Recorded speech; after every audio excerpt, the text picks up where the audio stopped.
Hi, welcome to Waylo's Workshop. I'm Waylo, and this is Freddy Krueger, and he's looking quite good. As you can see, he's fully assembled, he's puttied, he's primed, and he's ready to be painted. In this edition, we're going to do the build-up of Freddy all the way through priming. I'm going to use this video as a touch base that I'll refer back to for all future final builds. Freddy here is giving the finger to cancer. As you recall, this year we lost Wes Craven. Wes lost his battle to brain cancer this year, so as October is also Cancer Awareness Month, we're doing this as a tribute to Wes. So without any further ado, let's get started. Here it is, a face only a mother could love. Actually, this face has pretty good detail to it. I was actually kind of impressed at the facial expression he's got there. But what we're going to deal with here is the material on the top of his head. This all needs to be cut away. This is extra flashing. In order to do that, we're going to need to submerge that into some hot water. Now, this doesn't have to be boiling hot, but I did put it in a tea kettle and got a little warmer than tap temperature. What happens then is the material becomes very soft and malleable, and then you're able to cut away at it. So what you're seeing me do here is I'm just trying to keep that hot enough for that to soften and be able to cut that material away. Here I'm using the old number 11 X-Acto and just kind of poking my way through and trying to get as close to the edge as I want to get, but without going all the way down. I'm leaving a little bit of material to remove.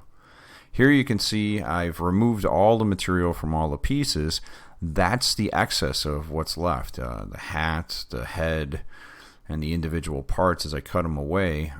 That's the remaining material left over. Now before we start sanding and filing, what we want to do is make sure we're using protective wear. Now I'm using sanding sticks like these of different grits, as well as I'm using needle files. These are sometimes called diamond files, but they're relatively inexpensive to pick up, and it helps you remove the excess material. You just want to make sure that you're using some type of protection for breathing as well as for your eyes. This stuff is very harmful. Now what you saw me do here is wet down the cutting mat, and the reason why I did that is because as I'm filing the material off, it hits the wet area of the cutting mat and it sticks, so you don't get that those airborne particles floating all over your shop. And here I'm just doing all the areas that I'm going to apply glue to. We're going to glue all that up, and you want good contact points for that glue to adhere to. So I'm just roughing up those areas as best I can. Most of the material I was able to trim away with a knife. In some of the places like here, you see a little bit of extra material. What I'm going to do is just take the X-Acto and just kind of whittle that down as close as I can possibly get it. Then you're going to turn around, jump back to the file, and file that the rest of the way down. And again, we're trying to keep that rough. We're not trying to get a smooth, clean finish to it because we want that the super glue to have a place to bond with.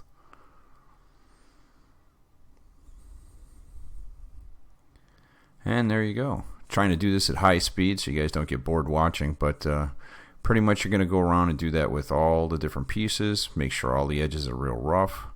Remove any excess material. Just kind of whittle that down the way you see me doing here again. You want those seams and joints to be able to be flush up against each other, but you want them rough enough where the glue will take.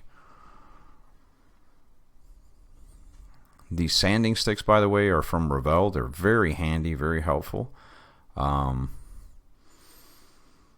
hat here had a lot of excess material in it, and it took me quite a while to cut it away, and that's why I didn't include it, because I didn't want this video to go on for an hour. But as you can see, I'm trying to smooth out the areas and not lose the actual shape of the hat. And now I'm just trying to dry fit the pieces together to make sure you got smooth contact points. I don't want to wind up spending 3 days puttying this thing up or gap filling. The needle files I'm using here I got from Harbor Freight. They're very inexpensive. I think I paid like $3 or $4 for them. If you go over to the website, we have a links page. I put the link up for Harbor Freight. In case you don't live in the U.S. or near a Harbor Freight tool, you can do business with them through mail order. These are really, really inexpensive. You probably pay more for shipping than the actual cost of them. And they're wonderful. They last a long time as long as you clean them up after you use them. And again, like I said, this material in an air once it becomes airborne, you don't want to breathe this in. You really want to take the time, even if it's just a simple paper mask, to put that over your mouth and nose. You don't want to be breathing this stuff in. It is toxic. Now here what I'm doing is I'm going along, I'm looking for little imperfections in each of the pieces, places that I'm actually going to be exposed that you're going to see where you might have a little bit of nibs, or I don't want to say it's like sprue contact points, because that's really not how these are formed, but you do get a little bubbles, imperfections, bumps, and I'm just kind of going away and cleaning those off as well.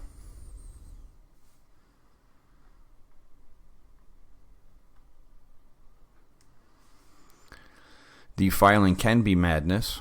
This is not actually one of my favorite parts to do. I'm really more wanting to get to the point where I can paint this thing. So the process of putting it all together is, from a modeling standpoint, isn't as much fun for me as painting. But you do have to take the time and put forth the effort. You'll get a much better paint job if you spend the time up front. I learned that the hard way from doing other projects. Once you've got it all done, once you're all done and you're happy with the way all the points look, you're going to want to clean this completely.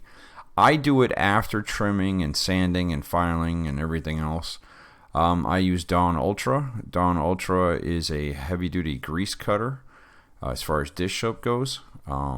So you just put a little bit in a bowl in the sink, use a toothbrush, give it a scrub, give it a dry, and you're good to go.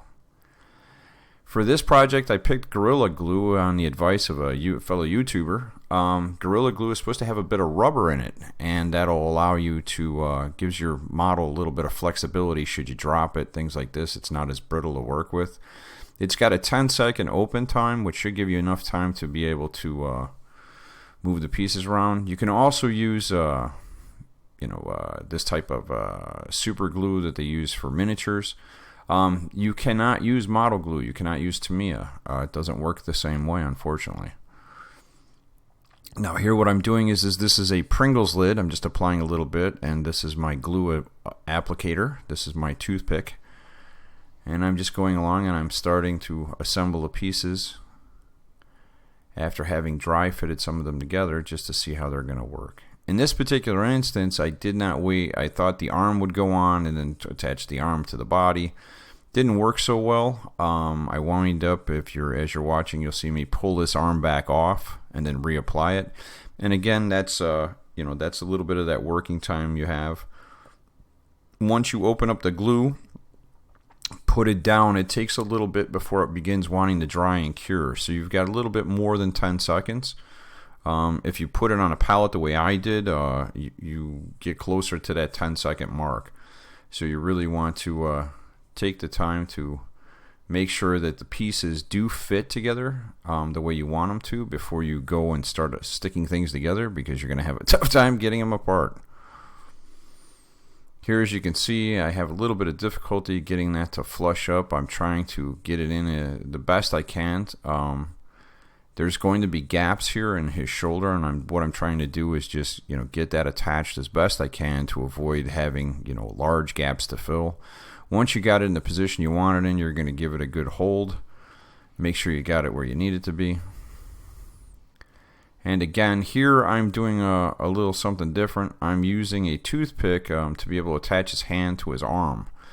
So what I'm doing is starting with the hand with the finger, and once I've applied the other arm to the body, I'm going to go in and using a little bit of a tool, I'm going to poke a hole here. Again, I'm just heating up the tip of that just to be able to push it through nice and easy.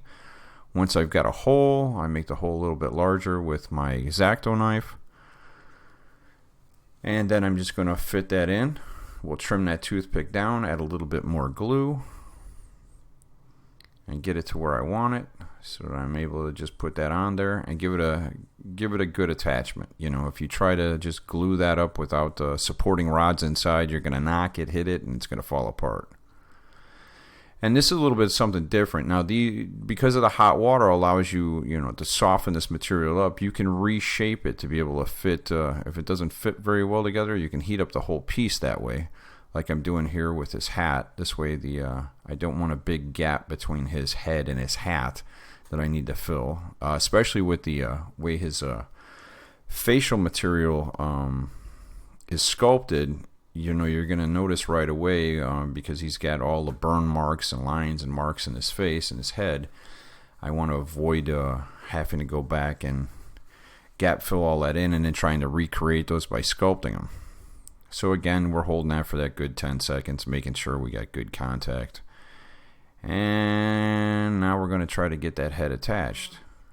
And again, you want to make sure you got enough glue on there and that you've roughed up those surface areas so that glue is going to stick well. And make sure you're looking at it from all sides. You're going to see me here. I thought I had it in a good position, and I hold it for the 10 seconds, and I turn around and look, and I don't like the way it is, so I pull it back off. I reattach it again, and yeah, I'm still not happy with it. We're going to put it back on there yet again. And this time it looks like the head's positioned correctly, and it's going to take. There he is. So it looks like Freddy's almost done. Now what I'm using here is a small wooden base. It's not very large. I like these wooden bases. They got some weight to them. They're relatively inexpensive. If you've got a local wargaming store, Warhammer 40K, places that play and sell these types of games, you're going to find a lot of useful material for building models there as well. And again, so I roughed up the feet earlier, if you remember seeing me do that with the Revell sanding sticks. So we're just applying a little bit of glue here, trying to get good coverage, make sure I get it in all those grooves I created, so that when I stick it to this wooden disc, it stays.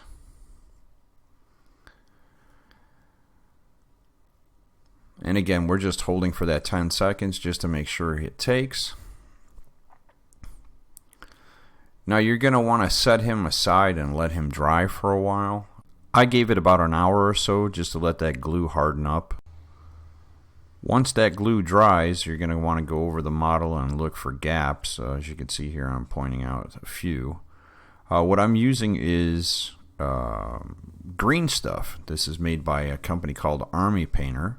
It's used for filling gaps in miniatures for wargaming. This stuff is great.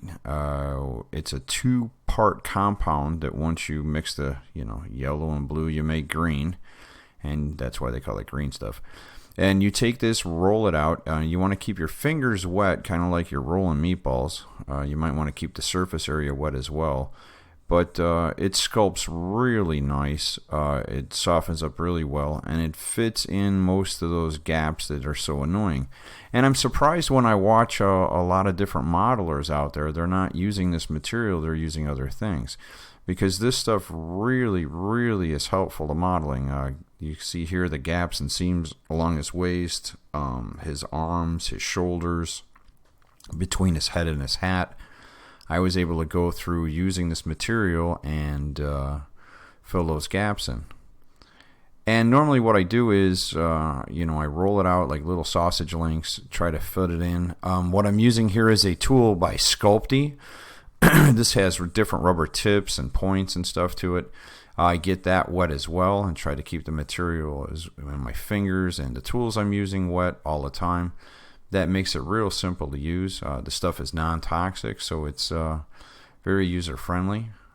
You can roll it out and shape it in all different sizes. You can even use it to sculpt with. I see a lot of people doing a lot of freehand sculpt work, just to accentuate miniatures. A lot of times you can add in detail using this. The detail doesn't seem to be clearly defined. You can redefine that material, like edges of cloaks, the edges of swords. I've seen him do it with all different pieces. Here he is in the paint booth. He's all done. We're just waiting on that green stuff to dry up a little more. And again, like I said, this is relatively easy, and you can combine the green stuff material here with stuff like Mr. Dissolve putty. Once you apply the green stuff, if you're not happy with the way if you're not getting a smooth enough contact point where you're losing those seam lines the way you want to, you can use something like Mr. Dissolve putty or Vallejo's putty filler, and go ahead and fill in those hairline gaps and things like that, and make it blend better. Now here what I'm using is Vallejo primer. This is the gray primer, and I'm just going along using my Badger Patriot 105. Now the passes we make, we just want to do nice light misting passes, 8 to 10 inches away from the figure. You want to put down a real light misting coat for your first coat, and then once that starts to dry up, you can go back and add a little bit more and a little bit more. Again, you don't want to super saturate the figure. You want to keep it a light dusting and go over it multiple times.